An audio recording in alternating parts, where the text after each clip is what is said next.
Yeah. Christopher Titus is with me right now. He's crazy. I love it. I'm freaking out. You're so freaking funny. Yeah. Oh, God, thanks for setting me up. Now it's going to be horrific. I should just become done. Thank you very much. He's a comedian, if you didn't know, performing at the American Comedy Company. Tickets available. Are they going to be sold out? What do you think? We're pretty close on Saturday. We got some for tonight. Okay, American Comedy New show. New material. New show. New material. Rataka. Rataka. Yeah. Christopher Titus. Why are you so funny? Is it because you're so smart? I feel like you're one of those comedians that's really smart, and you're like smarter than everyone else. No, I have no other skills. That's all. I was horrible in school, and basically when Armageddon happens, here's how bad I suck at everything else. When Armageddon happens, I'm going to be the guy they send out to gather wooden berries. Oh, no! And I'll be like, I want to tell some stories. Shut up! You don't do anything. Get out and go get something. So, oh, no! Yeah, I wasn't good in school, and for whatever reason, my dad got divorced so many times that he would always, between his heart attacks and his divorces, he would always make jokes about it. My mom was in a mental hospital, and he would always crack jokes about it to make me feel better. So I get this weird sense of humor, like nothing worries or bothers me, so I can joke about anything. Like my 5 specials, like one's about my divorce, one's about my horrible life growing up. But it wasn't horrible, so I just got lucky, I guess. Yeah. Do you read a lot of books? Yeah, I guess I do. Yeah, I do read. And I watch the news a lot, way too much. You do? Yeah. Okay, because I hate the news.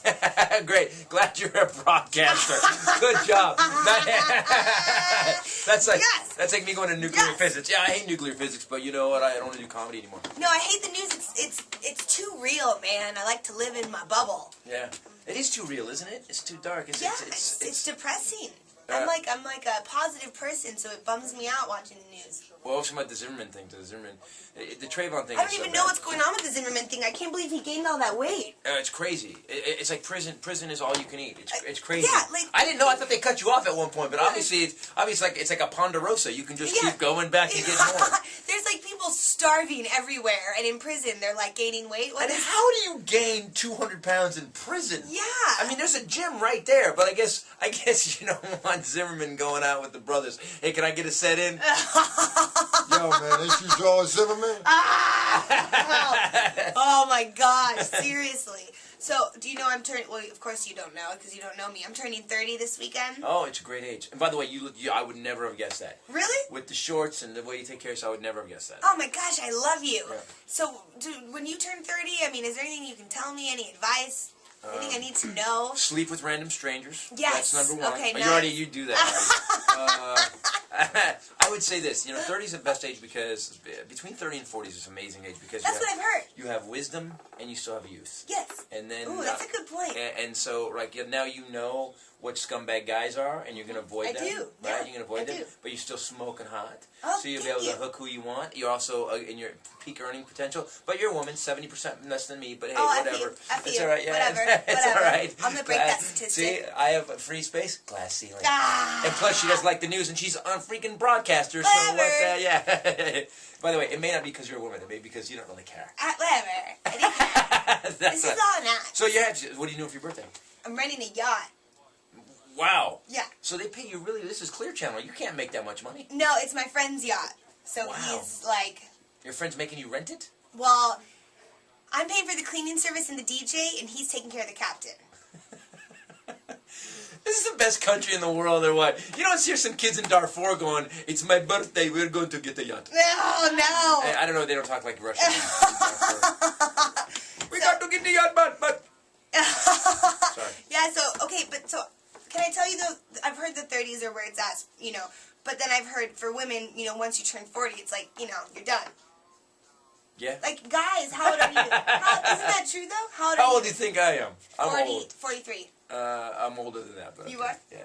Really? But I still have abs. All right. Oh, looking good. I want to be that dude. I want to be that Cenogenics guy where I've got this Santa Claus old man head, but this body of a 22-year-old bodybuilder. Have you seen that dude? Is that the creepiest guy ever? Yeah. I mean, does that guy walk to the club and just put a bag over his head and take his shirt off? And then you're like, all right, that guy's hot. If he takes his head off, like, put the bag back. It's my great grandpa. Yeah. Seriously. You'd think Cenogenics would help your head. I think it depends. I got divorced when I was 41. Oh, you did? And I've gone through a horrible nightmare with that. And then I met this girl who's 13 years younger. She's actually in Vanity Fair. She did a model shoot. She's a model and a comedian and an actress. Oh. And that's the ultimate trifecta right there. Super smart. You've never been married yet? No. Okay. Well, then, you get married quickly so you can get through the first ugly one. I don't want to get. I don't know that I ever want to get married or have kids. Don't do that. Good. Perfect. You're perfect then. Yeah. You're perfect Right. then. Right. But then again, you also don't want to be 48 in the club going and get, in the club with it. Like, you want to dance? I know. Yes, dance. my legs are good. I don't care about the news. Look at this right there. You want some of that? Oh, hold on. It's over here. I don't want that. So you got to find somebody to spend your life with. Where you have to find somebody that wants you when you don't look like this. I know. Yeah. Yeah. We'll see if I find that. Like my dad was slept with so many. When my dad never. Your dad was a pimp. It sounds like. My father, he was a pimp till his sixth. He had 6 heart attacks too. Yeah. And at the end of it, when your heart stops pumping blood, there's a part of your body to be a pimp. It needs blood. And, and so they had to see my dad. I had the weirdest. I'll tell this story. I'm gonna tell you a story because we're on some sort of web thing. All right, my father, Will Chamberlain used to call my dad for advice on women. He'd be like, wow. Yeah. So my dad. That's crazy. My dad would. Then we used to have, every year we'd go to this one thing. I got to see my dad when I started doing comedy and I got successful. I only got to see him once a year at this car show, the Oakland Roadster Show. Right. And there was one place where him and I could talk about anything. So one day we're walking through the Oakland Roadster Show, and I'm an adult now, and my dad just blurts this out. We're walking, and he goes, "Can't get hard anymore." And I was like, I can't help you with that, Dad. I got nothing. And he goes, no. He goes, my new wife, she really likes it. She likes it all positions. Dad, stop talking. Because his last wife, he was 50-something, and she wasn't very pretty. I was like, dude, she's ugly. I don't even want to hear this. I can't even. First of all, and you're my dad. No matter how good she looks, my dad is still involved in this picture, so shut up. And we're walking to the car show, and he just won't stop talking. It's one of those times in life where he has to tell me the story. Oh, my gosh. gosh. He's going, yeah, and it's hard, and I can't get it up, and Dad, stop saying that. We're in a car show. And he goes, they got this new drug, though, and this is right when Viagra had come out, but it wasn't in pill form. It was in liquid form. And he goes, the problem is it's in liquid form, and the only way to use it is you got to take a syringe, put it in the thing, fill up the syringe, and then you have to shoot it directly into. I walk away at this point. I'm like, ah! And I start walking away, and I get like 20 feet away. And my dad, I guess when you get older, there's just a point you just don't care anymore. Yeah, that's and he goes, I walk away, and he goes, you got to shoot it into your dick. Dad, stop talking. First of all, you just yelled shoot it into your dick about 30 across in public, and you're saying shoot something in your dick. Stop. Even by myself. And he goes, what is your problem? I go, what is my problem?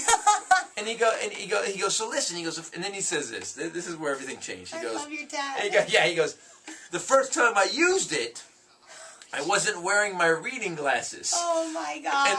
And now I'm like, Stop. and I'm doing that weird, like I'm horrified, but I can't. And but I start laughing, I'm like, oh, yeah. You're like, yeah. I can't look away. I can't look away. And I have to hear the story now. Yeah. And I go, well, explain to me. He goes, first time I used it, she's all hot for me. Dad, stop saying.